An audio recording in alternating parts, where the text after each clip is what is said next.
নমস্কার সবাইকে। আজকে আমার প্রতিবেদনও থাকছে আমাদের সংবিধান আমাদের অহংকার। প্রধানমন্ত্রী নরেন্দ্র মোদীর নেতৃত্বে ৭৫তম সংবিধান দিবস উদযাপন একটি গুরুত্বপূর্ণ পদক্ষেপ। এই উদ্যোগে সংবিধানের নীতি, মানবাধিকার এবং গণতান্ত্রিক মূল্যবোধ নিয়ে জনগণের মধ্যে সচেতনতা বৃদ্ধি করা হচ্ছে। সংবিধান একটি দেশের সর্বোচ্চ আইন। এটি শুধু আইন নয়, এটি একটি জাতির আকাঙ্ক্ষার প্রতিফলন এবং ঐক্যের প্রতীক। ভারতের সংবিধান গণতন্ত্র, সাম্য এবং স্বাধীনতার মূল স্তম্ভ। ২০২৫ সালে সংবিধান গৌরব অভিযান এই মহান নথির প্রতি জাতীয় শ্রদ্ধা ও সচেতনতা বাড়ানোর একটি গুরুত্বপূর্ণ উদ্যোগ। আমরা এই বিষয়টা প্রত্যেকেই জানি যে আমাদের ভারতের সংবিধান হলো ভারতের শীর্ষ আইন, যা দেশের শাসন ব্যবস্থার জন্য আইনগত কাঠামো প্রদান করে। এটি সরকারের প্রতিষ্ঠানগুলির কাঠামো, ক্ষমতা এবং কর্তব্যের পাশাপাশি নাগরিকদের মৌলিক অধিকার এবং কর্তব্য নির্ধারণ করে। এই সংবিধানের রচয়িতা ছিলেন ডক্টর ভীমরাও রামজি আম্বেদকর। সংবিধানের রচয়িতা ডক্টর ভীমরাও রামজি আম্বেদকর ভারতের সংবিধানের খসড়া কমিটির চেয়ারম্যান ছিলেন। অসামান্য দূরদৃষ্টি ও বিচক্ষণতার জন্য তাকে ভারতীয় সংবিধানের জনক বলা হয়। তার নেতৃত্বে ভারত এমন একটি সংবিধান তৈরি করেছিল যা গণতান্ত্রিক মূল্যবোধ, সামাজিক ন্যায় এবং সাম্যের ভিত্তিতে দাঁড়িয়ে আছে। এই খসড়া কমিটি ২ বছর ১১ মাস এবং ১৮ দিনে খসড়া সংবিধান তৈরি করেছিলেন। ভারতের সংবিধান হাতে লেখা হয়েছিল এবং এটি লিখেছিলেন ২ প্রতিভাবান শিল্পী, একজন প্রেম বিহারী নারায়ণ রায়জাদা এবং তার সহযোগী। প্রেম বিহারী ছিলেন একজন দক্ষ ক্যালিগ্রাফার। তিনি নিজের হাতে পুরো সংবিধানটি ইংরেজিতে ক্যালিগ্রাফি করেছিলেন। শুধু তাই নয়, এই সংবিধানের প্রিএম্বল থেকে শুরু করে সংবিধানের প্রতিটি পৃষ্ঠায় আমাদের শান্তিনিকেতনের গুণী শিল্পীরা তাদের শিল্প নৈপুণ্যে খুব সুন্দর করে সাজিয়ে তুলেছিলেন। ভারতীয় সংবিধানের হিন্দি সংস্করণটি লিখেছিলেন বসন্ত কুমার বসু। এই সংবিধানের বিশেষ দিকের মধ্যে আছে স্যার বেনেগল নরসিং রাও, BN রাও ভারতীয় সংবিধানের ধারণায় বিভিন্ন উপায়ে অবদান রেখেছিলেন। তাছাড়া প্রেম বিহারী নারায়ণ রায়জাদা তার কাজের জন্য কোনো পারিশ্রমিক নেননি। তিনি শুধু অনুরোধ করেছিলেন তার নাম সংবিধানের প্রতিটি পৃষ্ঠায় লেখা থাকবে। আরেকটা জিনিস, যে জিনিসটা উনি উত্থাপন করেছিলেন, যে ওনার ঠাকুরদাদার অর্থাৎ গ্র্যান্ডফাদারের নাম শেষ পৃষ্ঠায় লেখা যেন থাকে। এই সংবিধানের পাণ্ডুলিপিটি ২২ ইঞ্চি লম্বা এবং ১৬ ইঞ্চি চওড়া পার্চমেন্ট শিটে লেখা হয়েছিল। ভারতের সংবিধান সম্পর্কিত কিছু মূল বিষয় হল, ভারতের সংবিধান ২৬ নভেম্বর ১৯৪৯ তারিখে সংবিধান সভা দ্বারা গৃহীত হয়। এটি ২৬ জানুয়ারি ১৯৫০ থেকে কার্যকর হয়, যা আজ ভারতের প্রজাতন্ত্র দিবস হিসেবে উদযাপিত হয়। ভারতের সর্বত্র আমরা দেখতে পাই এই প্রজাতন্ত্র দিবস উদযাপিত করা হয়। ভারতের প্রথম রাষ্ট্রপতি ছিলেন ডক্টর রাজেন্দ্র প্রসাদ। তিনি গণপরিষদের সভাপতি হিসেবেও দায়িত্ব পালন করেছিলেন। ভারতীয় সংবিধান বিভিন্ন দেশের সেরা বৈশিষ্ট্যগুলো একত্র করে একটি কার্যকর এবং শক্তিশালী নথি হিসেবে গড়ে উঠেছে। এটি ভারতকে গণতন্ত্র, সাম্য এবং ন্যায়ের ভিত্তিতে পরিচালিত করতে সাহায্য করে। সংবিধানের বৈশিষ্ট্য, এটি ভারতকে একটি সমাজতান্ত্রিক, ধর্মনিরপেক্ষ এবং গণতান্ত্রিক প্রজাতন্ত্র হিসেবে ঘোষণা করে। সংবিধানে মৌলিক অধিকার, নির্দেশমূলক নীতি, নাগরিকদের কর্তব্য সুস্পষ্টভাবে উল্লেখ রয়েছে।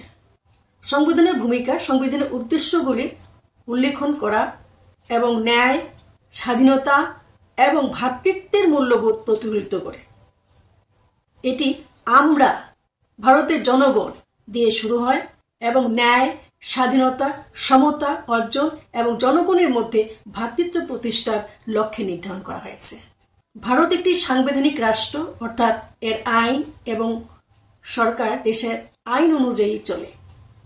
এর একটা ফেডারেল কাঠামো আছে, যেখানটার মধ্যে ভারত একটি ফেডারেল শাসন ব্যবস্থা অনুসরণ করে, যার অর্থ ক্ষমতা কেন্দ্রীয় সরকার এবং রাজ্য সরকারের মধ্যে ভাগ করা হয়। তবে সংবিধান কেন্দ্রীয় সরকারের প্রতি অধিক শক্তি প্রদান করে। ভারত একটি পার্লামেন্টারি শাসন ব্যবস্থা অনুসরণ করে, যেখানে নির্বাহী প্রধানমন্ত্রী ও মন্ত্রিসভা আইনসভা সংসদ থেকে তার বৈধতা লাভ করে।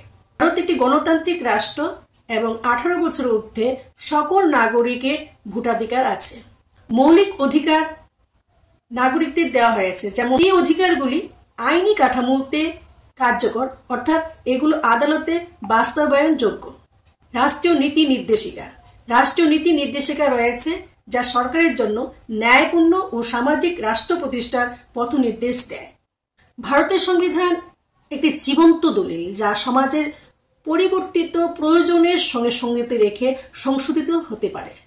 এটি পার্লামেন্টে দ্বারা একটি বিশেষ প্রক্রিয়ার মাধ্যমে সংশোধিত হতে পারে, তবে কিছু বিধি যেমন ফেডারেল কাঠামো এবং রাজ্যগুলির প্রতিনিধিত্ব, একটি বিশেষ সংখ্যাগরিষ্ঠতা এবং রাজ্যগুলির সম্মতি অত্যন্ত প্রয়োজন। ভারতের সংবিধান হল দেশের সর্বোচ্চ আইন এবং সকল আইন ও সরকারের কর্মকাণ্ডের সাথে সঙ্গতিপূর্ণ হতে হবে। এটি একটি ন্যায়সঙ্গত এবং শৃঙ্খলাপূর্ণ সরকার গঠনে আইনি ভিত্তি প্রদান করে, গণতান্ত্রিক মূল্যবোধ প্রচার করে এবং নাগরিকদের অধিকার রক্ষা করে। ভারতীয় সংবিধান বিশ্বের বিভিন্ন দেশের সংবিধান থেকে গুরুত্বপূর্ণ বৈশিষ্ট্য গ্রহণ করেছে। এটি বিশ্বের সবচেয়ে বৃহৎ লিখিত সংবিধান। এখানে প্রধান দেশগুলোর কাছ থেকে কি কি নেওয়া হয়েছে সেগুলো নিয়ে একটু আলোচনা করা যায়। সবচেয়ে উল্লেখনীয় যে বিষয়টি সেটা হলো, আমাদের ভারতবর্ষের সংবিধান যদি আমরা চিন্তা করি, তাহলে একটা জিনিস আমরা যদি লক্ষ্য করি যে প্রতিটা দেশের ভালো কি আছে, সবচেয়ে বেস্ট কি আছে, তাদের সাংগঠনিক কাঠামো বা সংবিধানের মধ্যে কি ভালো আছে, সেই জিনিসটা নিয়ে সংবিধান তৈরি করা হয়েছে। বিভিন্ন দেশ থেকে বহু স্টাডি করার পরে কোথায় কোন জিনিসটা হলে পরে দেশের ভালো হবে সেই জিনিস চিন্তা করে বহু মানুষের কন্ট্রিবিউশনে একটা সুন্দর সংবিধান আমাদেরকে উপহার দেওয়া হয়েছে। দেশবাসী একটা বিশাল যে বিষয়টা পেয়েছে সেটা হলো মানে সবচেয়ে বেস্ট। সবসময় আমাদের দৈনন্দিন জীবনও আমাদেরকে মনে রাখতে হবে যে বেস্ট যে জিনিসটা আছে সেটা কিভাবে আমরা নিতে পারি, কিভাবে আমরা শিখতে পারি, সেই দিকে আমাদের লক্ষ্য রাখতে হবে। প্রধান দেশগুলোর কাছ থেকে ধার করা বৈশিষ্ট্যগুলোর মধ্যে যেরকম ব্রিটিশ সংবিধান থেকে যেটা নেওয়া হয়েছে সেটা হলো সংসদীয় শাসন পদ্ধতি, আইনের শাসন, আইন প্রণয়নের পদ্ধতি, একক নাগরিকত্ব, স্পিকার পদের ধারণা, নাগরিকদের চাকরিতে প্লেজার অফ দ্য প্রেসিডেন্ট ধারণা, এগুলো নেওয়া হয়েছে ব্রিটিশ সংবিধান থেকে। আমেরিকান সংবিধান থেকে নেওয়া হয়েছে মৌলিক অধিকারের বিচার ব্যবস্থা, সুপ্রিম কোর্টের স্বাধীনতা, বিচার বিভাগের স্বতন্ত্র ক্ষমতা। কানাডিয়ান সংবিধান থেকে নেওয়া হয়েছে শক্তিশালী কেন্দ্রীয় কর্তৃত্ব সহ ফেডারেল সিস্টেম, কেন্দ্র এবং রাজ্যের মধ্যে অবশিষ্ট ক্ষমতার বিভাজন। আইরিশ সংবিধান থেকে নেওয়া হয়েছে নির্দেশমূলক নীতিমালা, ডাইরেক্টিভ প্রিন্সিপালস, ভারতের রাষ্ট্রপতি নির্বাচনী পদ্ধতি। অস্ট্রেলিয়ান সংবিধান থেকে নেওয়া হয়েছে সমবন্টিত তালিকা, কনকারেন্ট লিস্ট, দেশের আভ্যন্তরীণ বাণিজ্য ও সেবার স্বাধীনতা। ওয়েমার সংবিধান থেকে নেওয়া হয়েছে জরুরি অবস্থার বিধান। সোভিয়েত সংবিধান রাশিয়া থেকে নেওয়া হয়েছে পঞ্চবার্ষিক পরিকল্পনা, মৌলিক কর্তব্যের ধারণা। ভারত শাসন আইন 1935, গভর্নর জেনারেলের পদ্ধতি, রাজ্য এবং কেন্দ্রের মধ্যে সম্পর্কের কাঠামো, বিচার ব্যবস্থার সংগঠন নেওয়া হয়েছে। দক্ষিণ আফ্রিকান সংবিধান থেকে নেওয়া হয়েছে সংবিধান সংশোধনের পদ্ধতি, বিচার বিভাগে মৌলিক অধিকার প্রয়োগের ধারা। আমার এই বিষয়গুলো নিয়ে বলার উদ্দেশ্য হলো আমরা সবাই জানি, আবার আমাদের মেমোরিকে একটু তাজা করাই মূল উদ্দেশ্য, যে আমাদের কথাগুলো যেন আবার মনে করি এবং আগামী ভবিষ্যতের কাছে যেন কিছু একটা তথ্য তুলে দিতে পারি। সংবিধান গৌরব অভিযানের মাধ্যমে বিশেষ করে শিক্ষার্থীদের সংবিধানের গুরুত্ব সম্পর্কে শিক্ষা দেওয়া হচ্ছে। এই উদ্যোগে বিভিন্ন কর্মসূচি, সেমিনার এবং প্রদর্শনীর মাধ্যমে গণতান্ত্রিক মূল্যবোধ ছড়িয়ে দেওয়া হচ্ছে। ভারতের সংবিধান শুধু একটি আইনগত দলিল নয়, এটি আমাদের জাতীয় ঐক্যের ভিত্তি। এটি আমাদের মানবাধিকার, ন্যায় এবং সাম্যের রক্ষা কবচ। সংবিধান গৌরব অভিযান জনগণকে স্মরণ করিয়ে দেয় যে সংবিধান আমাদের গণতন্ত্র এবং মানব অধিকারের রক্ষার মূল ভিত্তি। সংবিধান গৌরব অভিযানকে শ্রদ্ধা জানিয়ে আজকে আমার প্রতিবেদন এখানেই সমাপ্ত করলাম। নমস্কার নেবেন।